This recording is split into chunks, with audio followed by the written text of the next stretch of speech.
Hello everyone. Time for another fanfiction reading from the Legend of Korra fandom, and this time it's Brothers by Are You Ever Not Gonna Fall For That?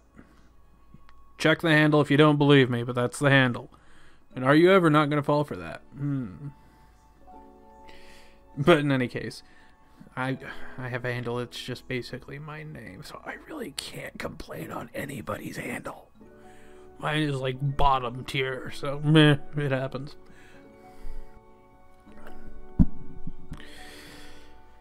But in any case, for those who are new here, sorry I had to take a breath. Here are the rules. This is the writer's fanfiction. I am just reading it. There are links down below to the writer's page as well as the story page. You can give a good review there. If you like how I did it or you just want to make a comment, you can do so here. And with that, let's begin. This is Brothers. Mako's eyes flickered open, then back closed as it met a bright light. More tentatively and slowly this time he tried to open his eyes again. The first sight that met it were his brother's very tired-looking ones. Bolin had shadows under his eyes like he hadn't slept a wink in a while. He was sitting close to Mako's bed and Bolin's eyes seemed lost in the wall across the room. But it was clear that even if Bolin wasn't looking at him at the moment, he was clearly watching over him. Why was Bolin watching him sleep? His brain felt like it was stuffed full of flying bison. He couldn't seem to remember anything that would explain the situation. Suddenly, a purple light bloomed in his mind and it all snapped back together. Kuvira, the spirit tree, the lightning, and well...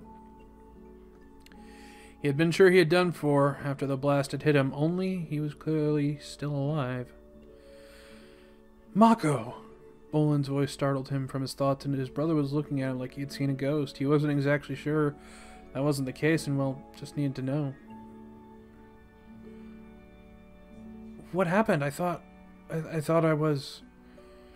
To his surprise, Bolin narrowed in anger. Well, you're not. What you are is stupid. Mako took that in with a blink, not sure exactly what he had done to make Bolin so mad. Stupid to face against that spirit tree alone, and even more stupid to think I wouldn't come back. You.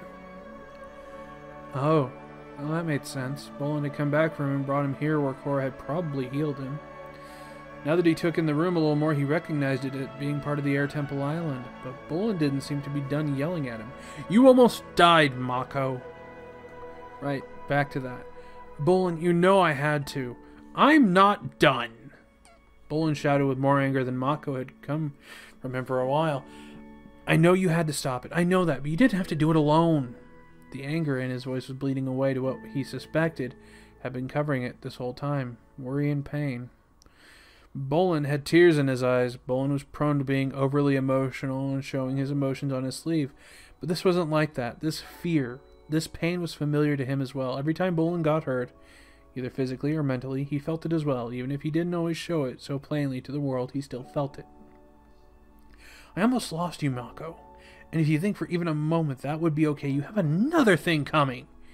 He finished with only a hint of anger, but mostly pain and worry in his voice. It warmed him slightly, this concern, but at the same time he felt a little guilty for worrying his brother, or at least he did until the next sentence came tumbling out of his brother's mouth.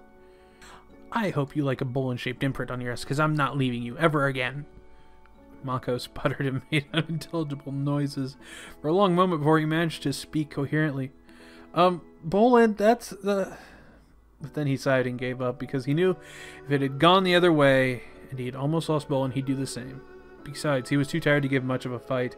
Instead, he just moved over in the bed and patted the area beside him. Bolin looked doubtful for a moment before Mako patted it even harder. You look like you're going to fall over. If you're not going to leave, at least get some sleep. Bolin still looked doubtful, probably due to the fact that the two of them hadn't shared a bed in years. Or you can go to sleep somewhere else, he offered up instead. Honestly, Mako was hoping for that option because the bed wasn't exactly meant for two, especially with Bolin's bulk. But either way, the kid had to get some sleep before he fainted or something. I'm not tired. Bolin lied terribly, the gray bags under his eyes shouting a different story.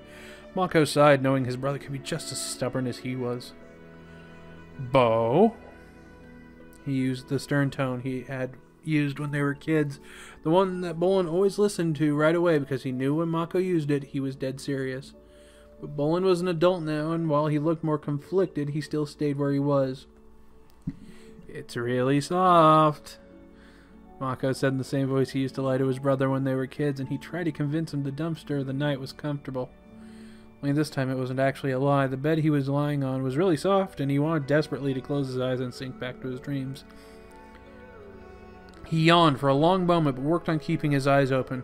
He caught the concern in his brother's eyes, which gave him an idea. It was playing a little dirty, but sometimes a big brother had to do what a big brother had to do. Well, I'm not going to sleep till you do, he said with a stubborn tilt of the jaw and managed to wrap his arms around himself. It might have been stronger if it hadn't been punctuated by a yawn. Bolin's look of concern increased even more, and he could practically see his resolve wavering.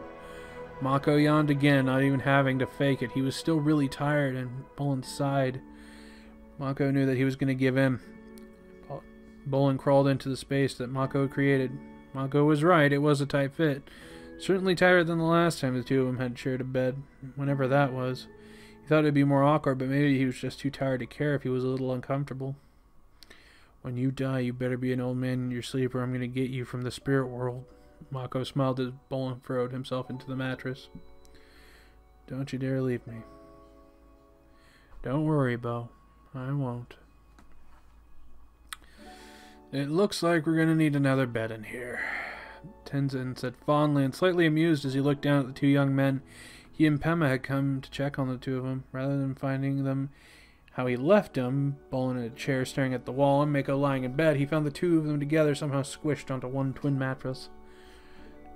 Tenzin wasn't sure how they both fit on there comfortably enough, to sleep at least, but somehow they did. He had only met them 4 years ago, but already they were as much as the family as Korra was. When he heard about Mako, he had been worried, but quickly became more worried for Bolin. As Korra healed Mako, Bolin refused to sleep until he talked to Mako. Even though it wasn't as obvious as it was now, especially when the two were arguing, they clearly had the strong bond. The two of them were both strong and strong-willed, if sometimes a bit rash, but fiercely protective, especially of Korra, Asami, and anyone they had grown close to. Two young men who desperately have a great deal of tragedy in their lives and a rough upbringing were always willing to go against whatever evil there was with Korra, and she needed the help. But in reality, they were still both kids underneath and brothers. And they both seemed to take that to heart, even most of the time it wasn't so obvious. It looks like we will. Pema, the only other conscious person, responded with a soft, warm tone. As an arm wrapped around his wife, they both looked down at the two brothers. And there we go. Oh, I hope you enjoyed it. Sorry, I'm stretching. Oh, ow. So,